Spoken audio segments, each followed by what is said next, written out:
Bueno, gracias a Suelo Solar vamos a repetir la presentación que hice en la Escuela de Ingenieros Industriales el pasado martes 23 de julio de 2013 en relación al impacto de la pseudo-reforma que ha iniciado el Gobierno en las energías renovables. La presentación trata de ser muy práctica y está enfocada a realmente comprender cuál es el cambio en la metodología retributiva que se ha producido a partir de la aprobación del Real Decreto Ley 9/2013. El punto de partida, que es la regulación que teníamos hasta hace unos pocos días, el año 2007, es la última revisión, el Decreto 661/2007, tenía tres aspectos fundamentales. El primero de ellos es que antes de hacer la inversión, el productor conocía, porque estaba publicado en el BOE, a qué precio se le iba a retribuir su energía. Y era toda la energía que iba a producir durante la vida útil de la instalación, ¿no? En segundo lugar, este precio se garantizaba durante la vida útil de la planta, ¿no? Y en tercer lugar, se actualizaba anualmente ese precio por la energía vendida, se actualizaba con el IPC menos un factor de deflación que oscilaba entre el 0,25 y el 0,5% según los casos. ¿Qué es lo que ha pasado en los últimos años, desde el año 2010 en adelante? Pues lo que ha pasado es que no se ha respetado ninguno de los tres principios básicos. En primer lugar, ya desde el año 2010 y también ahora en el caso de la termosolar a partir del 1 de enero de 2013, se ha eliminado la condición de que toda la energía producida reciba el precio fijo establecido en el BOE, ¿no? En particular, lo que se ha hecho es, por un lado, establecer un cierto límite de horas anuales máximo al cual se retribuye la energía producida por la planta. En particular, los decretos han sido el 1614/2010, que afectó a la eólica y la termosolar, y el famoso Real Decreto Ley 14/2010, que fue una enorme limitación a la producción de horas de la tecnología fotovoltaica. Y últimamente, como decía, la Ley 15/2012 también afectaba a termosolar, en cuanto a que ha excluido el apoyo con gas, que inicialmente estaba considerado dentro de la tarifa de inyección aprobada, pues se ha excluido, ¿no? Y por tanto, esa parte de la energía primaria producida por gas, pues ahora mismo se vende exclusivamente a precio de mercado. En segundo lugar, la condición de toda la vida útil de la instalación también ha sido modificada. El Real Decreto 1565/2010 la cambió para la fotovoltaica y estableció, es la única tecnología que ha tenido esta limitación hasta la fecha, que solamente se cobraría esta tarifa durante los primeros 25 años de puesta en servicio. Este Real Decreto después tuvo dos modificaciones. El Real Decreto Ley 14/2010 lo fijó en 28 y, por último, la Ley de Economía Sostenible lo subió a 30, que es el valor que actualmente tenemos. Y la actualización con el IPC, que hasta este año 2013 se había mantenido, lo que ha hecho es que también se ha eliminado, y actualmente, desde la entrada en vigor del Real Decreto Ley 2/2013, se utiliza un IPC nuevo creado ad hoc para este sistema, que es el IPC subyacente a impuestos constantes, ¿no? Y que lo que ha venido a significar es que durante el año 2013 no se actualizará la retribución de las instalaciones, ¿no? Todo ello, además de numerosas adiciones, por ser suave, que se han incorporado a la retribución, que, como decía al principio, cuando se estableció en el año 2007 era muy sencilla, ¿no? Algunas de estas adiciones están ahí. El impuesto del 7% a la producción, que introdujo la Ley 15/2012, y que, como sabemos, tiene un impacto enorme sobre las energías renovables. La supresión del complemento por reactiva, que acaba de acontecer con el Real Decreto Ley 9/2013. El complemento por reactiva se ha modificado también varias veces en los últimos años y es una cosa bastante incomprensible, puesto que la reactiva, modificar el factor de potencia y por tanto la reactiva de la planta, exige hacer inversiones en la misma, y con cambios constantes en la retribución, el último de ellos la definitiva supresión de cualquier incentivo a mantener un factor de potencia adecuado, pues es prácticamente imposible amortizar esas inversiones, ¿no? También se ha eliminado recientemente con el Decreto Ley 2/2013 la eliminación de la prima a la repotenciación, que afecta a las instalaciones eólicas. Esto es importante también porque hay instalaciones eólicas que tienen ya una vida útil larga y por tanto tienen máquinas muy antiguas, y había una prima especial para permitir que se pusieran esas máquinas nuevas, ¿no? Y el Real Decreto Ley de 2013 lo que ha hecho es eliminarla. Y por supuesto también nuevas exigencias técnicas en cuanto a complementos de huecos de tensión y a telemando, impuestas desde el Real Decreto 1565-2010 también a la fotovoltaica, ¿no? Es decir, el punto de partida es una regulación que inicialmente era predecible y sencilla, y que a lo largo de los 3 últimos años se ha venido parcheando para convertirla en algo muy diferente a lo que teníamos inicialmente, ¿no? Bien, pues el nuevo paso que ha dado el Gobierno ha sido una vuelta de tuerca adicional a todos estos parches previos, y lo que se hace es un cambio radical del sistema retributivo. Desaparece el concepto de prima, desaparece el pago vinculado a la energía producida o a la tarifa de inyección, y se sustituye por una retribución, por un incentivo, como llaman, que depende, como vamos a ver, básicamente de la potencia de la instalación, no de la energía que produce, sino simplemente de su potencia, es decir, de su capacidad de producir energía, y que se calcula, que es la palabra mágica, a partir de un proyecto tipo. Esto va a surgir varias veces, pero es absolutamente clave. Da igual, y hay que meterse en la cabeza que da igual muchas veces lo que haya producido mi planta, por ejemplo, en el pasado, o lo que vaya a producir en el futuro. Lo que importa es lo que ha producido o lo que vaya a producir la planta tipo que fije el Ministerio y que esté vinculada con mi planta, ¿no? ¿Qué es esto del proyecto tipo? Bueno, pues el proyecto tipo, como su nombre indica, es un proyecto ficticio, que no existe, es un proyecto sobre papel, al cual supuestamente se garantiza una rentabilidad razonable. La rentabilidad razonable, que hasta la aprobación de este decreto ley era bastante ambigua en cuanto a que no estaba definida en la propia ley del sector eléctrico, ahora se define. Y se define de forma que se considera que una rentabilidad razonable es la de la deuda pública del Estado español a 10 años, las obligaciones del Tesoro a 10 años, en particular su cotización en los mercados secundarios, que actualmente está en torno al 4,5%, más un diferencial. En el caso de las energías renovables, 300 puntos básicos, un 3%, ¿no? Es decir, estamos hablando de una rentabilidad en este momento del orden del 7,5%. Pero ojo, es, según el texto del Real Decreto Ley, antes de impuestos. Es decir, hay que pensar que excluye el nuevo impuesto de generación, lo cual significa que esta rentabilidad ya directamente, solamente con la exclusión de este impuesto, ya baja en torno al 5%, ¿no? Tengo que decir que las últimas noticias que tengo es que el secretario de Estado parece ser que tiene intención de incluir el impuesto de generación dentro de la retribución, lo cual es una excelente noticia, ¿no? Por tanto, este punto que no, desde luego no ha quedado aclarado en el texto del decreto ley publicado en el Boletín Oficial del Estado, si realmente la intención del Gobierno es incluir el impuesto de generación dentro de lo que es la retribución o los cálculos que haga para obtener este 7,5%, las cosas serían bastante diferentes, ¿no? Yo creo que en este momento en el país que los proyectos renovables tengan un 7,5% de rentabilidad antes de impuestos de sociedades me parece razonable, ¿eh? Es una opinión personal, pero me parece razonable, ¿no? Que tengan en torno al 5% no tanto, ¿no? Todo ello con independencia de que, por supuesto, yo estoy hablando de lo que me parece razonable, es de la rentabilidad de los proyectos reales.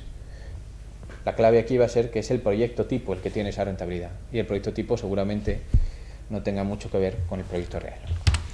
Bien, el borrador del Real Decreto de Desarrollo de la Ley, porque el Real Decreto Ley, como sabemos, se publicó y entró en vigor el día 14 de julio, pero lo que ha hecho el Ministerio es, pocos días después, enviar un borrador del Real Decreto de Desarrollo en cuanto a la retribución de las energías renovables, la cogeneración y los residuos. Bien, pues este borrador sorpresivamente pospone la definición de los proyectos tipo a una serie de órdenes ministeriales que textualmente se publicarán en un plazo de 3 meses desde la publicación del propio Real Decreto. Es decir, considerando que el Real Decreto todavía tardará unos días en publicarse, posiblemente cerca de un mes, estamos hablando de que como mínimo hasta el mes de octubre no vamos a tener las órdenes ministeriales que realmente determinen cuáles son los proyectos tipo. Es decir, no vamos a saber realmente cuánto se va a retribuir a las plantas que en este momento están produciendo, ¿no? En mi opinión, desde luego, octubre además es bastante optimista. Yo creo que la realidad será que la publicación sea más bien para el mes de diciembre, ¿no?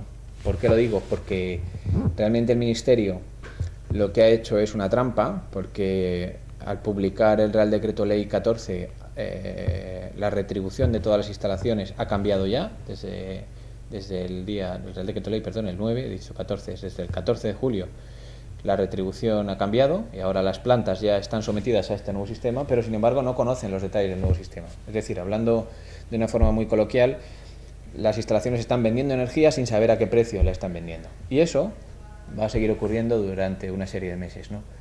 Y la realidad es que el Ministerio no va a tener prisa en sacarlo, puesto que a efecto de sus cuentas, al final hará las liquidaciones que tenga que hacer una vez que haya transcurrido el final de año, ¿no?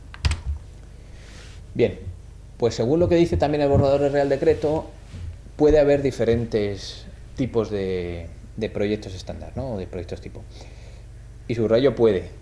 Es decir, se habilita al ministro, que es el que firma la orden ministerial correspondiente, a definir las discriminaciones que considere convenientes en cuanto a proyectos tipo, ¿no? En particular, se consideran explícitamente la tecnología, cosa que parece bastante obvia, la potencia de la instalación y la antigüedad, también el subsistema eléctrico, es decir, si está en la península o en alguno de los subsistemas extrapeninsulares, y cualquier otra segmentación que garantice la rentabilidad razonable del propio proyecto tipo, ¿no? Y ya se adelanta una idea que va a afectar principalmente a las instalaciones fotovoltaicas, que es que si la segmentación fuera por tamaño, se va a cambiar el concepto de instalación, ¿vale? Es decir, las huertas solares que están constituidas actualmente son grandes instalaciones que están construidas por pequeñas unidades individuales, cada una de un propietario diferente, pasan a ser consideradas como una sola instalación. Fijaros la diferencia que tiene esto, por ejemplo, en cuanto a valores de inversión. Una instalación de 3 megavatios fotovoltaica que sea propiedad de un solo titular tendrá el mismo proyecto tipo y, por tanto, los mismos costes de inversión reconocidos que una instalación del mismo tamaño de 3 megavatios que lo que en realidad sea es un conjunto de 30 parquecitos de 100 kilovatios cada uno, ¿no? ¿Vale? Seguramente la inversión no tenga nada que ver la de un caso con el de otro, ¿vale? Bien, pues el Ministerio ya ha dejado claro que en caso de segmentar, insisto, por tamaño, esa segmentación va a eliminar, digamos, el concepto de huerto solar, ¿no? Bien, pues dicho esto sobre los proyectos tipo, ¿cómo van a quedar los ingresos de las plantas renovables a partir de ahora? Bueno, pues van a empezar a salir a partir de ahora en la presentación una serie de fórmulas. Yo lo que os pido es que no os asustéis, ¿eh? Vamos a intentar ir al fondo de las fórmulas y no tanto a los números, ¿no? Que a veces hacen que perdamos la perspectiva, ¿no? Bien, pues los ingresos de la planta se componen de 4 términos. Por un lado, de la retribución específica, que es la más importante de todas ellas y la que vamos a desarrollar ahora, la que deriva del proyecto tipo que citábamos anteriormente. Por otro lado, el mercado, que son los ingresos en el mercado mayorista. Hay gente que dice que el mercado es lo que cobran los demás, no es verdad. En España ninguna instalación cobra exclusivamente el mercado mayorista. Las instalaciones de gas tienen luego un montón de servicios complementarios y de pagos por capacidad que cobran y por supuesto las centrales nucleares también, y las de carbón además cuentan con un incentivo adicional. Pero bueno, digamos que es el precio base del mercado mayorista. Bien, pues lo que se hace es que se retribuye a las instalaciones renovables ese precio base del mercado, se retribuye una retribución específica y además se incorporan 2 conceptos adicionales. Uno, un ajuste de ingresos en el mercado de mayorista, que lo que trata de hacer es de poner un rango de valores en el precio de mercado para el cual la retribución por mercado no se corrige, es decir, el Ministerio va a establecer una previsión de mercado y va a establecer unos límites inferior y superior, y en la medida en la que el precio esté dentro de esos límites no habrá corrección. Si el precio de mercado supera los valores previstos, lo que va a hacer es que se va a detraer a las plantas de ese exceso, como luego vamos a ver, y sin embargo también, si lo que ocurre es que el precio está por debajo de los valores previstos, lo que se va a hacer es complementar el pago de las plantas, ¿no?, para garantizar un precio mínimo de mercado. Y por último, hay un incentivo que realmente está pensado solamente para los sistemas eléctricos aislados de los territorios no peninsulares y por tanto no va a ser de aplicación en la península, pero que permitiría a las plantas capturar parte del ahorro en el sistema que ocasionan al desplazar tecnologías más caras, ¿no? ¿Qué es esto? Bueno, pues sabemos, por ejemplo, que en Canarias el coste variable de generación convencional está por encima de 150 euros megavatio hora, mientras que la tecnología solar fotovoltaica y la tecnología eólica están ahora claramente por debajo de 100 euros megavatio hora. Incluyendo todo, costes fijos y costes variables. Esto quiere decir que el desplazamiento de gas o de carbón o de fuel en las islas por parte de las tecnologías eólica y fotovoltaica directamente suponen ahorros económicos en el sistema, sin considerar ningún tipo de externalidad ni efecto extraño, ¿no? Solamente porque pueden entrar al mercado a un precio muy inferior al de las centrales que actualmente están siendo consideradas en el despacho económico, ¿no? Bien, pues lo que se hace aquí es permitir que ese ahorro que se ocasiona directamente por las plantas pues se internalice por parte de las mismas, ¿no? Y quede, en lugar de quedar en el sistema, queda en la propia planta, ¿no?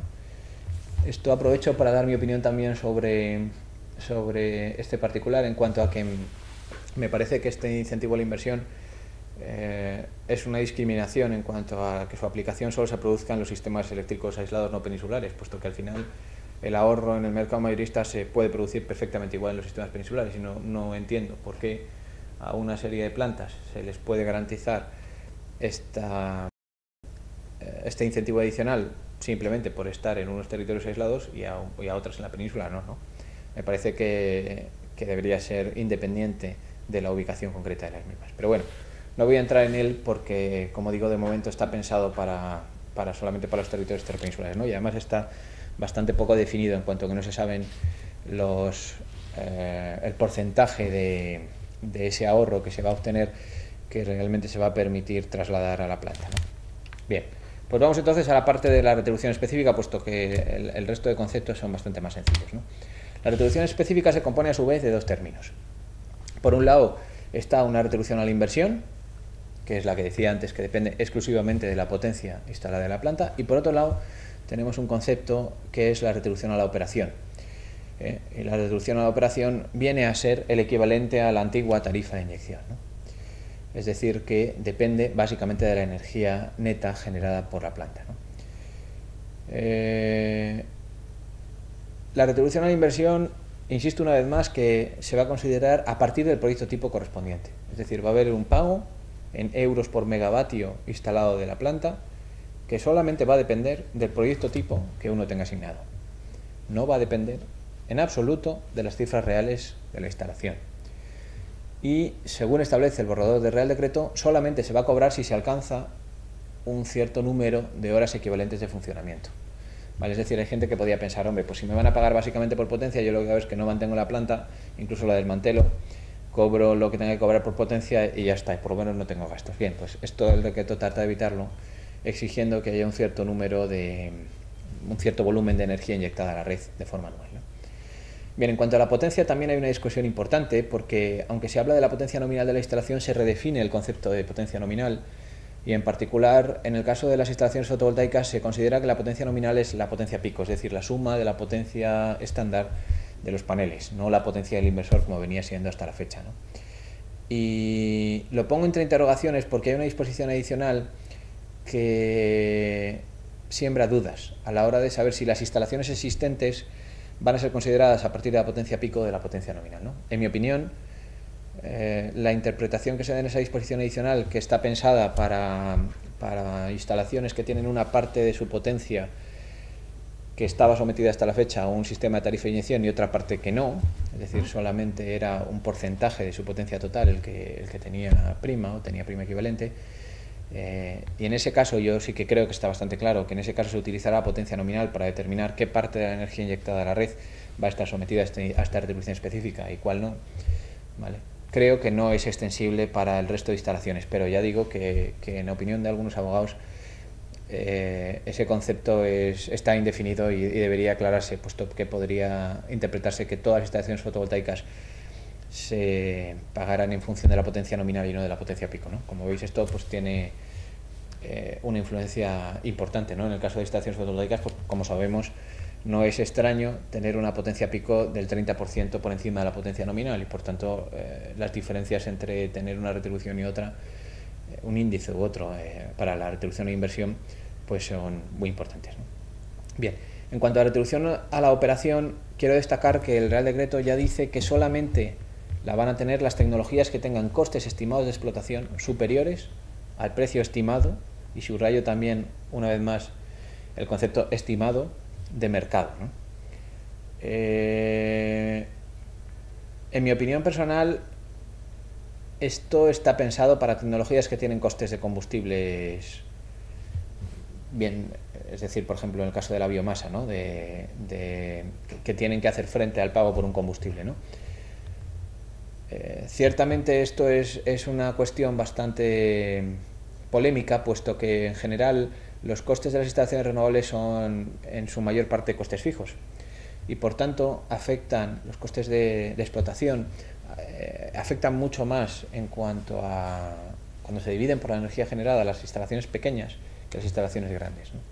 Es decir, si no se reconocía una retribución a la operación a las instalaciones pequeñas, lo que vamos a ver, y lo vamos a ver con ejemplos dentro de muy poco, es que sus costes de explotación van a ser superiores al precio estimado de mercado y, por tanto, entraríamos en una infrarretribución y cada vez nos alejaríamos más de ese famoso 7,5% de rentabilidad prometida, ¿no?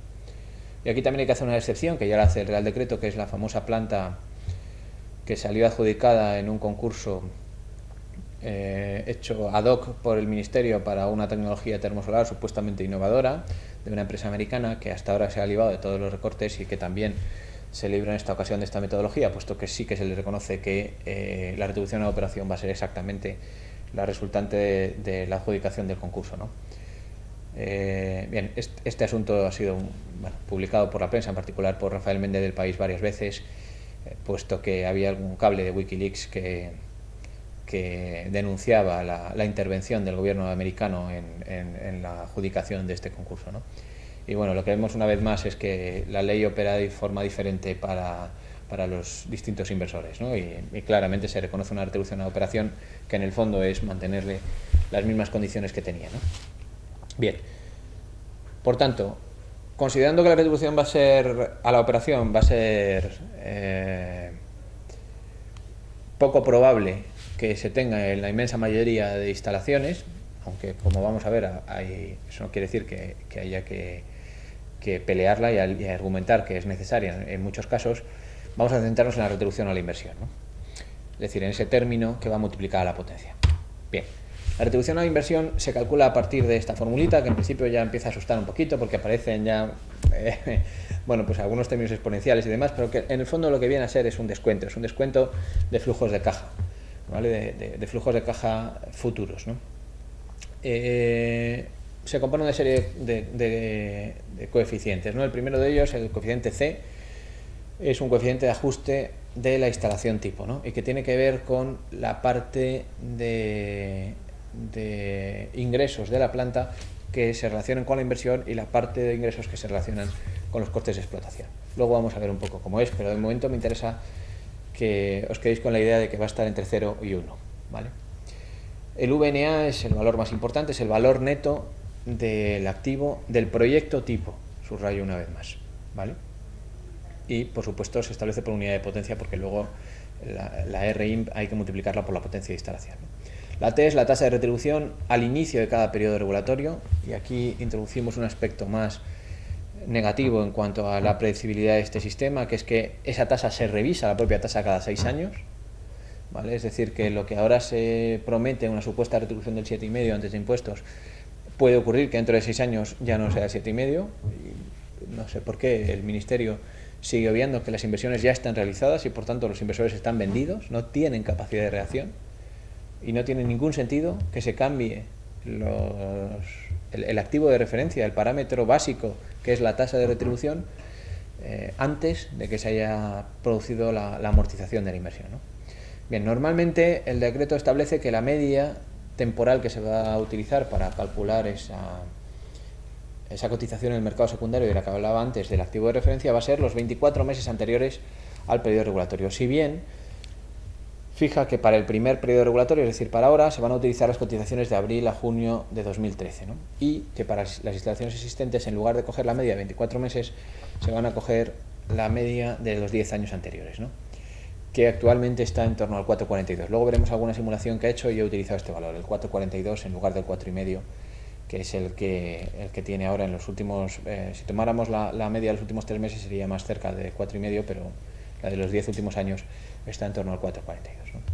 Bien, y el VR, que aparece por ahí también afectando a la TEIM, es la vida residual de la instalación. ¿Qué es la vida residual? Pues es la vida útil, que el propio Ministerio va a definir para cada proyecto tipo una vida útil, menos los años transcurridos desde el año, y subrayo el año porque no se consideran meses, lo cual va a suponer una cierta discriminación para las plantas que entraron en funcionamiento en diciembre respecto a las que entraron en enero, de puesta en servicio de la misma hasta el inicio de cada, introduzco un concepto adicional, semiperiodo regulatorio, ¿no? Realmente la retribución a la inversión está pensada que sea un valor fijo, es decir, ya nos hemos olvidado, como claramente hemos visto antes, de cualquier actualización con el IPC, y se va a calcular cada 3 años, ¿vale? Es lo que llaman el semiperiodo regulatorio, ¿no? Bien, por tanto, el VR se va a actualizar cada 3 años, ¿no? Y insisto una vez más, es la vida residual del proyecto tipo. No tiene nada que ver con la vida residual de la instalación. Bien. ¿Cómo se calcula el VNA? Que es el término más importante. Pues el VNA depende principalmente, por un lado, de la inversión inicial de la instalación y por otro lado, de los ingresos y costes que haya tenido la instalación previo a el cálculo que estamos haciendo, ¿vale? En este sentido, muchos abogados opinan que por primera vez en este cambio regulatorio hay retroactividad propia y no impropia, puesto que se afecta a los derechos adquiridos por las instalaciones previos a la entrada en vigor de la norma, ¿no? Bien, ¿cómo se calcula para las plantas existentes, ¿no? Bueno, pues lo que se hace es que se considera el valor de la inversión inicial establecida por el propio Ministerio para la instalación tipo por unidad de potencia, ¿vale? Es decir, si el Ministerio considera que, por ejemplo, una planta fotovoltaica en el año 2008 costaba 6 euros por vatio pico, ese será el VI, ¿vale? El 6 euros por vatio. Y eso lo que se hace es que se actualiza el 1 más t elevado a p, lo que se hace siendo p los años desde la puesta en marcha del proyecto tipo hasta el inicio del periodo regulatorio, es decir, hasta el momento del cálculo. Lo que se hace es que sencillamente se trae a valor presente, ¿no? O sea, una inversión realizada en el año 2008 se actualiza con la tasa de retorno al cálculo, al valor del año 2013, ¿no? Y a eso, es decir, a esa inversión inicial actualizada, se le detraen, por un lado, los ingresos totales por unidad de potencia, una vez más, de la instalación tipo, los que se consideren convenientes definir, menos los costes de explotación por unidad de potencia también de la instalación tipo, ¿no? Y esto, por supuesto, también se actualiza, ¿no? Y en este caso se detrae en función de, lógicamente, de los años transcurridos desde el momento que se produjeron los ingresos y los gastos y el momento del cálculo. Aquí hay que hacer una consideración muy importante, ¿no? Salvo que la instalación tipo, el Ministerio se vuelva loco y haga centenares de proyectos tipo en el caso de las instalaciones fotovoltaicas, lo que va a ocurrir es que va a ser ciertamente difícil estimar los ingresos totales por unidad de potencia de una instalación tipo, porque precisamente desde la entrada en vigor el 1 de enero de 2011 del Real Decreto Ley 14/2010, los ingresos de las plantas no tienen nada que ver en función principalmente de dos parámetros, de la ratio potencia pico, potencia nominal, y de la ubicación geográfica que tiene la instalación, puesto que al estar afectados por un límite de horas que es constante para toda la península, para todo el país, pues en general están más afectadas las instalaciones situadas más al sur, que producen más, y también están más afectadas las que más potencia pico tienen respecto de potencia nominal, es decir, las que tienen más capacidad de generación de energía. Bien, pues esto, por ejemplo, es una de las grandes incógnitas dentro de la definición del proyecto tipo fotovoltaico. ¿Cuál va a ser el ingreso total que va a estimar el Ministerio? Es decir, ¿cuál va a ser la ubicación geográfica de la planta tipo y cuál va a ser su ratio de potencia pico respecto de potencia nominal, ¿no? Esto va a variar sustancialmente, ¿no? Como bien sabemos, por efecto del 14/2010 hay plantas que tienen más de un 30% de recorte respecto a sus ingresos originales, mientras que hay otras que tienen prácticamente un 2 o un 3% de recorte. No tiene absolutamente nada que ver los ingresos recibidos por una planta que por otra, ¿no?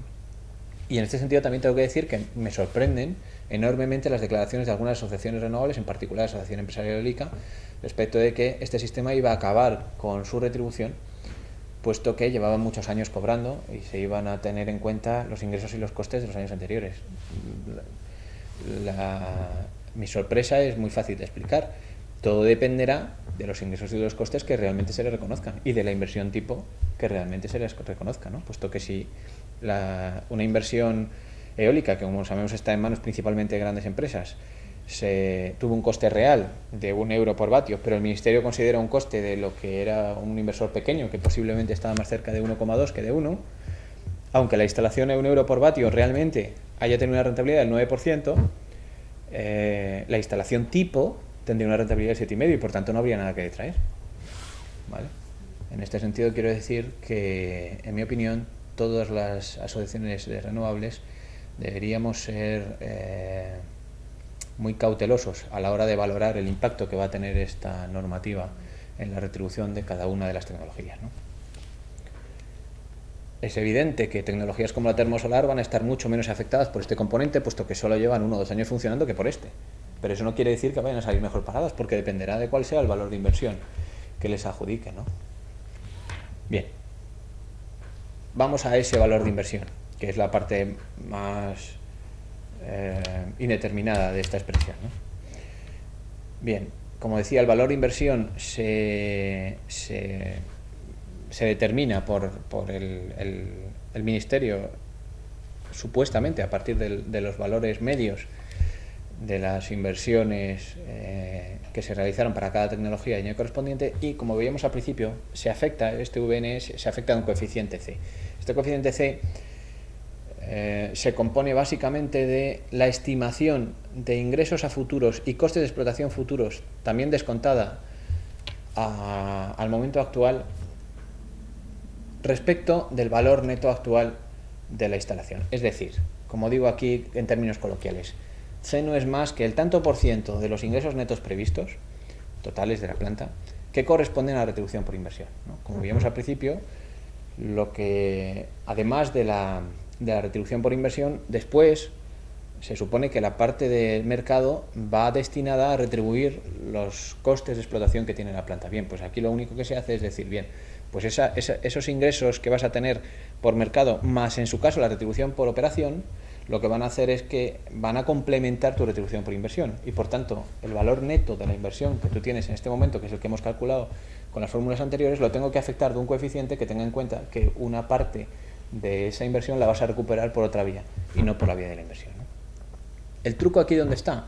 Pues el truco precisamente es en las limitaciones que se imponen artificialmente a C. Se impone una limitación de que C no sea menor que 0, lo cual es bastante difícil, pero por otra parte se impone a su vez que tampoco pueda ser mayor que 1. Es decir, que si la retribución por operación es insuficiente, ¿vale? Si los costes de explotación de la planta son superiores a los ingresos previstos, insisto una vez más, previstos, esto es de 1 a VR, es decir, va desde el momento actual hasta la vida residual, hasta lo que le queda de vida a la instalación tipo. Bien, pues si esos ingresos son insuficientes para cubrir los costes, ¿vale?, este término sería negativo y por tanto 1 menos algo negativo sería mayor que 1, C sería mayor que 1, se corregiría C a 1. Es decir, la planta tendría una infrarretribución, puesto que no se le estarían reconociendo unos costes que son superiores a sus ingresos en mercado, ¿no? Bien. Y vamos a ya un poquito de lado el incentivo adicional de las diferentes tecnologías. Veíamos al principio que estaba ese incentivo a la inversión, había un componente de mercado y después había una corrección de mercado, ¿no? Y por último, en el caso de las extrapeninsulares, un complemento por reducción de precios en el mismo. Bien, pues ¿cómo funciona ese ajuste de ingresos de mercado? Bueno, pues funciona fijando dos bandas, ¿no? Por un lado, una banda que he marcado yo aquí, esto quiere significar la evolución de precios del mercado mayorista, y he marcado una banda entre dos rayas punteadas, que es lo que he llamado los límites blandos, ¿vale? Hay un límite inferior y un límite superior. El propio Ministerio para cada proyecto tipo va a establecer un límite inferior y un límite superior blando. y por otra parte también va a establecer un límite inferior y un límite superior duro. ¿Cómo se articula la corrección? Bueno, pues en primer lugar se utiliza el precio medio anual del mercado, es decir, esto no es una corrección día a día ni hora a hora, como sabéis que el precio del mercado es horario, ¿no? Aquí lo que va a haber es una corrección a final de año en función de la media aritmética de ese mercado. Bien, y en función de si ese precio supera o no esos límites preestablecidos, va a haber una corrección, pero apunto un dato relevante. En este caso, la corrección no va a ser ya por la energía de la instalación tipo, curiosamente, sino que va a ser por la energía de cada planta real, ¿no? Esto supone un desincentivo total a uno más a la eficiencia en las plantas, puesto que aunque uno produzca más, lo que va a ocurrir es que si luego el precio de mercado es superior, le van a quitar más, ¿vale? Y por tanto, pues va a tener menos incentivos, si cabe, a tener un mayor rendimiento. Bien, pues se calcula, como digo, una vez al año, si el precio medio anual está fuera de los límites blandos, en caso de que esté dentro de este intervalo no se toca, y en el caso en el que se supere el límite blando, pero no se llegue al duro, el 50% del exceso o del déficit, en el caso de que sea el límite inferior, se queda en poder de la planta y el otro 50% se corrige, ¿no? Se devuelve o se aporta por parte del sistema, ¿no? Y en el caso de que se supere ya el límite duro, lo que ocurre es que todo ese exceso retributivo o todo este déficit retributivo en su caso es complementado, ¿no? Por tanto, pongamos que aquí el precio, los límites fueran, por ejemplo, entre 32 y 42 euros megavatio hora, lo que ocurre es que si el precio sale, por ejemplo, 45, de esos 3 que están por encima del límite superior, 1,5 se lo va a quedar la planta y el otro 1,5 hay que devolvérselo al mercado, ¿no? Mientras que si el precio, supongamos que este límite es 48, llega a 50, lo que va a ocurrir es que de los primeros 42 a 48, o sea, es decir, de los primeros 5, la planta se va a quedar 2,5, ¿vale? Y de todo lo que supere los 48 para arriba, la planta no se queda nada, tiene que devolver íntegramente al sistema, ¿no? Así es como funciona esta corrección. Bueno, en conclusión, no he podido evitar poner el bombo de la lotería, ¿no? La rentabilidad real de las instalaciones va a depender fuertemente de las características que van a definir su proyecto tipo, que son muchas, ¿vale? Entre ellas las que pongo aquí, las más importantes. Desde luego, sin duda, el aspecto crítico va a ser el valor de la inversión inicial, pero también los ingresos estimados, tanto a pasado como a futuro. Los costes de explotación estimados también, a pasado y a futuro. Aquí será clave, por ejemplo, saber si dentro de esos costes de explotación se consideran los famosos impuestos. Ya ha dicho, porque lo dice el propio decreto, que no se van a considerar los costes que no sean a nivel nacional, lo cual en algunas instalaciones fotovoltaicas ya plantea una discriminación adicional. Fijaros lo que pasa aquí. En casos, por ejemplo, como el de Castilla-La Mancha, que es muy conocido porque fue un caso público donde se subastó la capacidad de acceso a la red, ¿vale? Es decir, a través de la intervención de la administración autonómica, hubo un reparto de esa capacidad de la red que era limitada entre los diferentes promotores que tuvieron que pagar importantes cantidades por poder acceder a la red, y ahora lo que nos vamos a encontrar es con que otra administración pública, en este caso el Ministerio de Industria, no va a reconocer esas inversiones, esos costes que se impusieron por parte de pues de un mecanismo orquestado por la comunidad autónoma y que al final derivó en un ingreso para la compañía o las compañías distribuidores que eran responsables de ampliar esa red, ¿no?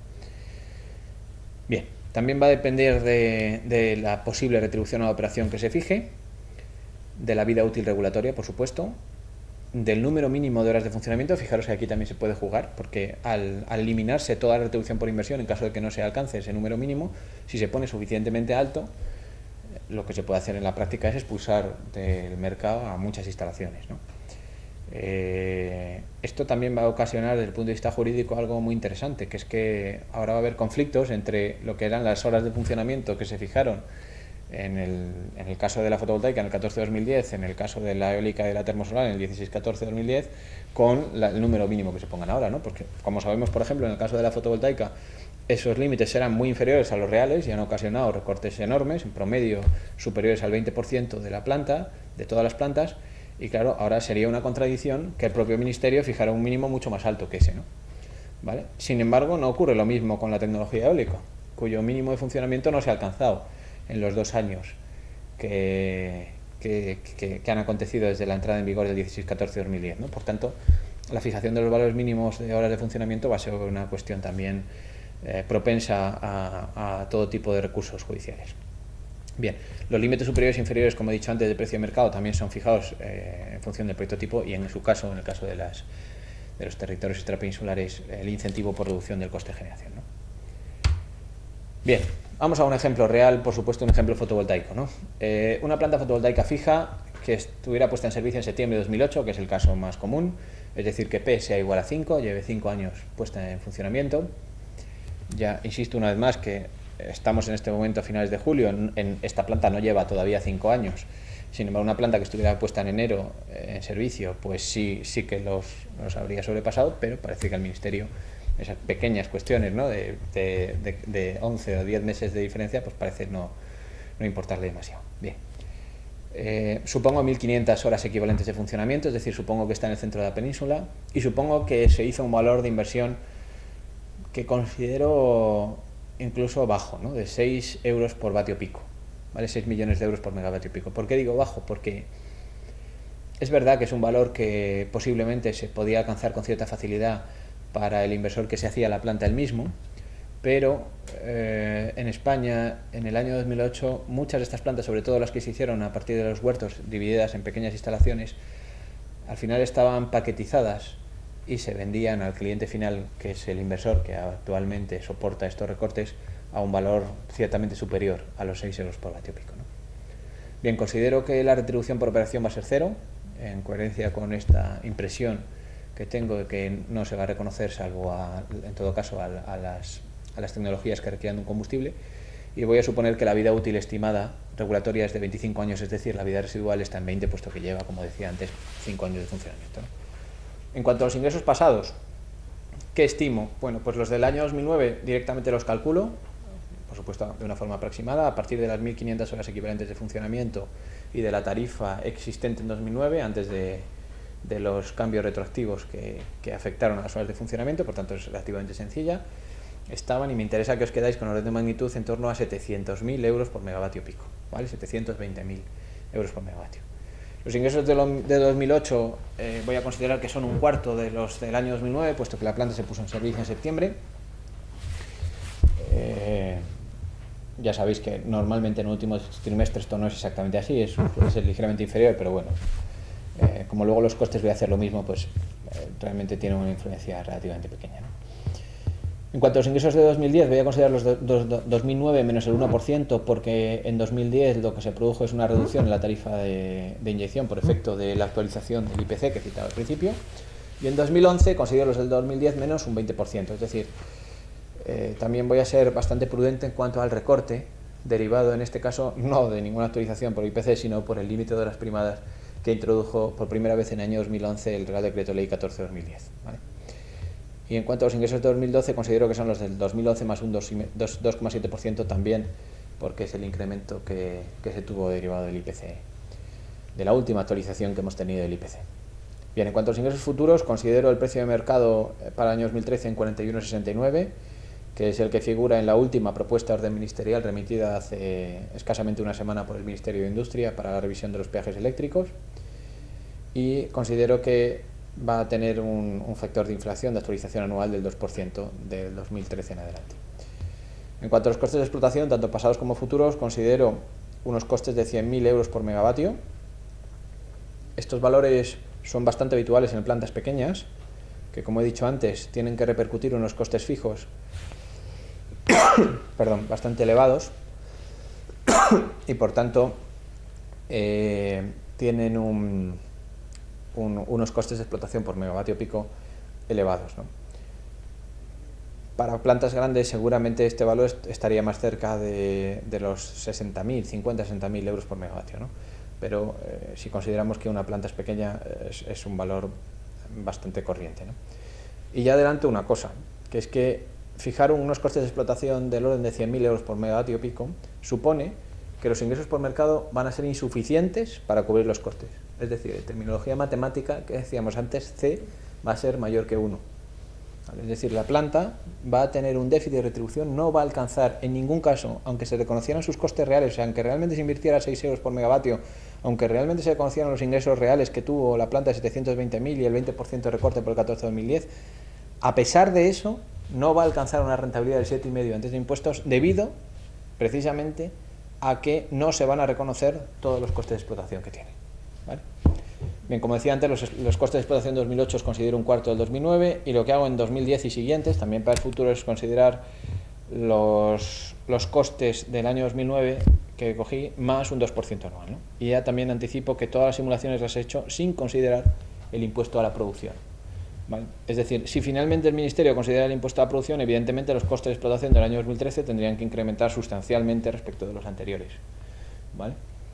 Lo cual, anticipo también, es un problema si no se corrige lo de C mayor que 1, ¿no? En las alegaciones que yo he presentado a este borrador de decreto ya digo que una de las cuestiones principales es que se elimine la restricción de que C pueda ser mayor que 1. ¿Por qué? Porque si no da igual, te pueden reconocer todos los costes que quieran.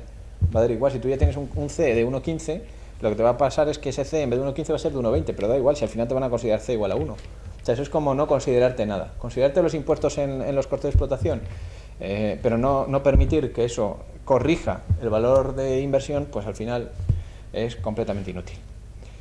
Bien, bueno, pues con estos datos de partida, ¿qué es lo que obtenemos de este caso base, ¿no? Lo primero es que esa C sale de 1,09, es decir, los costes de explotación son un 9% superiores a los ingresos previstos en el mercado a futuro, ¿vale? Adelanto que todo lo que sea costes muy por encima de 60-70.000 euros por megavatio va a llevar a esto, a que C sea mayor que 1. La retribución por inversión en el año 2013 nos quedaría en 577.000 euros por megavatio pico, y los ingresos totales, es decir, sumando la retribución por inversión a los ingresos de mercado, sin considerar por supuesto complementos adicionales en las islas, serían del orden de 640.000 euros por megavatio pico, ¿no? Comparemos esto con lo que decía al principio, con los 720.000 que la planta tuvo en 2009, ¿vale? Aquí todo esto ha sido claramente un engaño, o sea, ni IPC ni nada, no ha servido de nada, porque 5 años después tenemos una retribución que es un 10% inferior a la del año 2013, ¿no? Y que en este caso, además, curiosamente, en este caso base, fijaros lo que sale. Los ingresos de 2013, estos 640.000 euros por megavatio, para esta planta en particular, saldrían un 9% superiores a los del año 2012. Es decir, la planta tendría, no tendría un recorte, sino cobraría más dinero en 2013 respecto de lo que cobró el año pasado, en 2012, ¿no? Esto parece bastante poco probable, a tenor de los cálculos del Ministerio, ¿no? Que parece claro que quieren darle un recorte adicional a la tecnología fotovoltaica, ¿no? Pero, claro, a lo mejor hay gente que dice, bueno, es normal, ¿no? Tendríais que tener un recorte aún mayor, tenéis que hacer un recorte aún mayor, ¿no? Recuerdo que los ingresos de la planta en 2012 estaban recortados un 20% de forma retroactiva por el Real Decreto Ley 14/2010, y que ese Real Decreto Ley, en principio, solo iba a afectar durante 3 años. Por tanto, que tenga una subida del 9% y que esa subida sea de por vida no es nada halagüeño para la planta, puesto que, insisto, sigue teniendo un recorte del 10% respecto de la retribución del último año antes de los recortes retroactivos, ¿no? Y pongo un asterisco en todo esto. A todo esto habría que añadir el impacto que tiene el impuesto de generación, ¿vale? El famoso 7%. Lo digo porque en vez de tener un 10% de recorte, es muy probable que la planta se vaya en torno a un 16%. Bien. ¿Qué es lo que he hecho aquí? Pues bueno, hacer algún análisis de sensibilidad, es decir, jugar con alguno de esos valores que ponía antes en el bombo de la lotería, ¿no? El primero de ellos, el más evidente, recortar el valor de inversión. O sea, ¿qué ocurre si el Ministerio, en vez de reconocer los 6 euros por vatio pico, pues reconoce 4,8, es decir, un 20% menos? Bueno, pues lo que ocurre es que C se dispara, al ser menor el valor de inversión, evidentemente el peso de los costes de operación y mantenimiento respecto de la inversión de esos ingresos es mayor, puesto que el denominador es menor. C se va a 1,13.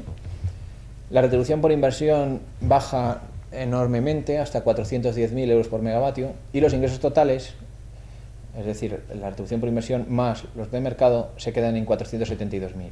Esto es un 26% inferiores a los del caso base, ¿vale? Esto nos llevaría a que los ingresos en 2013 de la planta respecto al año 2012 serían nada menos que un 19% menores, más el impacto del impuesto de generación, y respecto del año 2010, la planta tendría de por vida, insisto una vez más, un recorte de 34% respecto a lo previsto inicialmente, ¿no?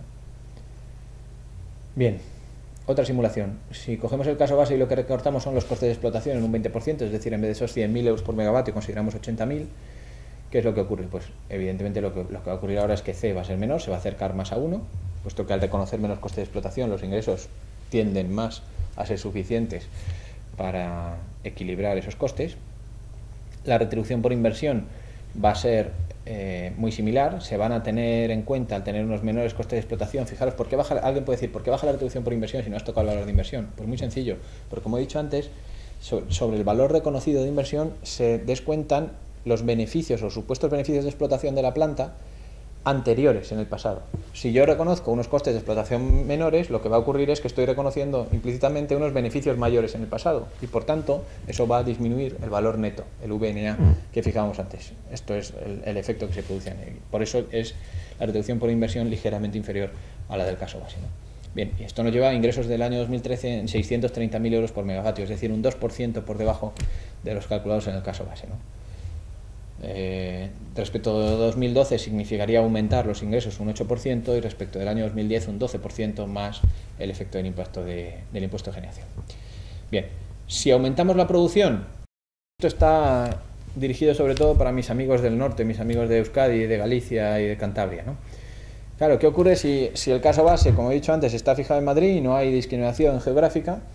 Pues lo que ocurre, el efecto sería exactamente el de que te considera una planta que tiene un 20% más de producción de la tuya, tal cual, ¿vale? Entonces, ¿qué es lo que ocurre en este caso? Aunque hubieras invertido a 6 euros por vatio pico y aunque tus costes de explotación fueran iguales que los de la planta de Madrid. Bueno, pues lo que ocurre es que tu C sería de 1,07, tu retribución a la inversión sería de... el C, ¿por qué es 1,07? Porque al haber más producción, evidentemente esos costes que decía que eran fijos por megavatio pico, por megavatio hora, se reducen. Es decir, claro, lógicamente si tú produces más energía, pues puedes asumir mejor unos costes fijos que la planta que produce menos energía, ¿no? Bien, la retribución por inversión, baja a 516.000, la retribución total 590.000, es decir, un 8%. Una planta en Galicia, con las mismas condiciones que una planta de Madrid, salvo que se discriminara geográficamente el proyecto tipo, tendría directamente un 8% menos de ingresos que la planta de Madrid. Esto, por supuesto, es aplicable exactamente igual, comparando Almería con Madrid o mejor, Canarias con Guadalajara.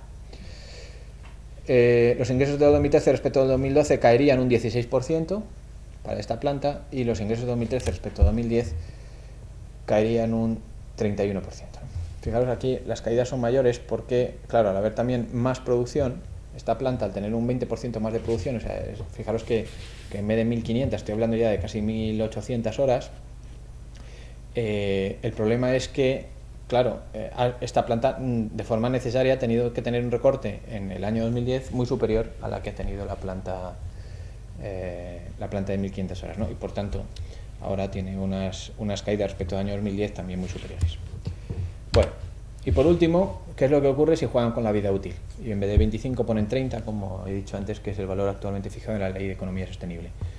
Bueno, pues lo que ocurre es que el C aumenta a 1,10, la retribución por inversión se queda en 528 y la retribución total en 590, es decir, un 8% inferior al caso base. Fijaros, qué cuestión, solamente con cambiar la vida útil de la planta ya tenemos variaciones en la retribución total de un 8%. ¿Vale? Esto supone unos ingresos prácticamente similares en 2013 respecto a 2012 y un recorte total respecto de la retribución previa en 2010 del 17%, ¿no? Fijaros que en general los valores están entre 470, cerca de 500.000 y 600.000 euros. ¿Vale? Estos son los valores. Esto ha habido alguna gente que me ha preguntado, dice, hombre, yo estos valores, si considero, me olvido de este caso que considero casi extremo, están más bien en torno a 600.000. No está mal. Bueno, no está mal, suma a los 600.000 el recorte de generación, ¿vale? Es decir, en realidad no son 600.000, sino que es un 600.000 menos un 7% de esos 600.000, ¿vale? Es decir, estamos ya en 560.000 y después considera que eso es de por vida, ¿sabes? Y bueno, y a ver si te da para pagar el préstamo, ¿no? Esto puesto en bloques de 100 kilovatios, que es el concepto que mucha gente entiende, 540 40.000 euros por megavatio pico son 54.000 euros por bloque de 100 kilovatios, en muchos casos no es insuficiente para atender el servicio de la deuda en este momento de las instalaciones financiadas, ¿no? Por tanto, el problema es muy serio, ¿no? Y además termino insistiendo que esto es una simulación. Es decir, que nada impide que el Ministerio coja y juegue con varias bolas a la vez, que toque el valor de inversión, que toque los valores reales de operación y mantenimiento, que toque la vida útil, que toque la ubicación geográfica de instalación tipo, es decir, que juegue con todos estos parámetros para que al final salga lo que ellos quieren que salga, ¿no? Esto es mi principal crítica precisamente a la orden de peajes. ¿Cómo es posible que después de haber montado este sistema tan complejo y que requiere de la definición de tantos parámetros, el propio Ministerio, en la misma oleada normativa, haya mandado un borrador que ya estima que el recorte de este segundo semestre del año 2013 va a ser de 750 millones de euros para todo el régimen especial? ¿Cómo es posible? Parece evidente que están haciendo las cuentas al revés, ¿no? Bueno, aquí termina mi presentación. Muchas gracias y desde luego os incito a que os unáis a cualquier tipo de iniciativa en cuanto a la denuncia y a la promoción de esta barbarie que ha creado el gobierno español, ¿no? Alguien el otro día en la escuela me preguntaba si conocía algún ejemplo de país que hubiera implementado este sistema, y le decía que yo conozca en la actualidad no, pero sí que hay bastantes ejemplos de países que lo han aplicado en el pasado. El primero de ellos es España, puesto que este sistema es exactamente el mismo sistema de intervención que existía antes de la liberalización del sistema, antes de la ley del sector eléctrico, donde el gobierno se sentaba con las eléctricas y fijaba cada año lo que les iba a pagar en función de cientos de parámetros de supuestas centrales eficientes, ¿no? Claro, la gran diferencia es que en esa mesa se sentaban 6 o 7 señores, ¿no? Y que muchos de los empresarios que están metidos en renovables hoy en día no tienen la capacidad de influencia que tenían esos 6 o 7 señores en el gobierno a la hora de fijar los parámetros que determinaban su retribución, ¿no? Y al fin y al cabo la recuperación de sus inversiones, ¿no? Muchas gracias. Muchas gracias, Jorge, por tu brillante exposición y hacernos legible algo que parece bastante ilegible. Es muy complicado, la verdad, estos parámetros, y además parece que están bastante basados en especulaciones y estimaciones que el gobierno puede manipular a su antojo, ¿no? Entonces, vamos, te agradecemos mucho esta exposición porque por lo menos nos lo has hecho un poco más entendible. Bueno, algunos de mis compañeros lo que me dicen es: no hace falta hacer todo esto, Jorge, basta con explicar que esto es un invento para hacer las cuentas al revés. O sea, lo más importante de tu exposición es el final, ¿no? Lo último que he dicho. Bueno, yo creo que detrás de todo esto, que desde luego yo estoy convencido de que es una persecución a las energías renovables y en particular a la energía fotovoltaica, que es la que más les ha descuadrado en todo el sistema, puesto que está en manos de muchos productores independientes, creo que hay que pelearlo también desde la argumentación técnica, aparte de tener argumentación política, que es indiscutible, ¿no? Es decir, hay que destripar todas las propuestas que nos hacen y bueno, y denunciar una a una pues todos los defectos y todos los trucos que están utilizando para al final pues poner la retribución que les da la gana a estas instalaciones, ¿no? Sí, la verdad es que es eso, que parece todo confabulado para poder manejar un montón de parámetros, ¿no? En contra. Claro. La verdad es que habrás tenido muchas consultas, ¿no?, de productores después de tu exposición en la escuela. ¿Cuál era la duda más común? Bueno, yo creo que la gente, después de todas las veces que he citado la palabra proyecto tipo, que ya casi tengo pesadillas con ella, la gente me sigue llamando y me sigue preguntando: oye, pero espérate, pues si yo hice un mantenimiento excelente en los primeros años, ahora esto me lo van a quitar. Entonces digo, pues es que volvemos otra vez a lo mismo. Digo, de verdad, o sea, yo lo que recomendaría a todo el mundo antes de hacerme una pregunta es que primero se respondiera a sí mismo si la clave es el proyecto tipo. Es decir, da igual que tú mantuvieras mejor o peor tu planta, eso va a dar igual. Lo que importa es cuáles son los costes de operación y mantenimiento de la planta tipo. Y claro, la pregunta del millón es: ¿y ahora qué hago con el mantenimiento? Y digo, pues mira, pues va a depender. Es que no puedo responder otra cosa, yo sé que es que parezco ya casi tonto, pero es que es así, va a depender del proyecto tipo. Es decir, ¿cuáles son las horas mínimas de funcionamiento que me van a exigir? ¿Vale? Y a partir de esas horas mínimos de funcionamiento, ¿cuáles son los valores máximos y mínimos de mercado que yo voy a tener? Porque, por ejemplo, si a mí ahora me van a pagar el precio medio de mercado dentro de un cierto intervalo amplio y hay horas de funcionamiento donde puedo obtener un precio mayor, ¿vale? A lo mejor sí me interesa invertir en la planta para funcionar más en esas horas, ¿vale? Pero claro, tendré que valorar realmente cuál es el precio previsto de mercado y que no supere los límites superiores que imponga el gobierno. Si no, evidentemente, si es el valor del precio medio de mercado, generalmente va a merecer la pena muy poco invertir en mantenimiento por encima de las horas mínimas de funcionamiento, ¿no? Pero lo tienen que establecer. O sea, no sabemos la realidad, y a mí me parece que es quizá lo más grave de toda esta normativa, y además que incide en el aspecto de que todo esto se haya enviado junto con otras 13 normativas a la vez por la vía de urgencia. Es que me parece indignante que el Ministerio considere que esto es urgente y, sin embargo, las órdenes ministeriales que fijan los proyectos tipo no lo sean. Y se dé todavía 3 o 4 meses para sacarlas, ¿no? Porque, claro, la gente tiene que tomar decisiones sobre qué hace con su planta. Sí. ¿Vale? Claro, sobre las inversiones y... ¿No? Y sobre si operación de mantenimiento, yo cancelo mi contrato de operación de mantenimiento, no mantengo nada más este año, no me interesa, o sí. Por ejemplo, el otro día a mí en una de mis plantas se estropeó uno de los seguidores. Dices, ¿qué hago? ¿Lo arreglo o no lo arreglo?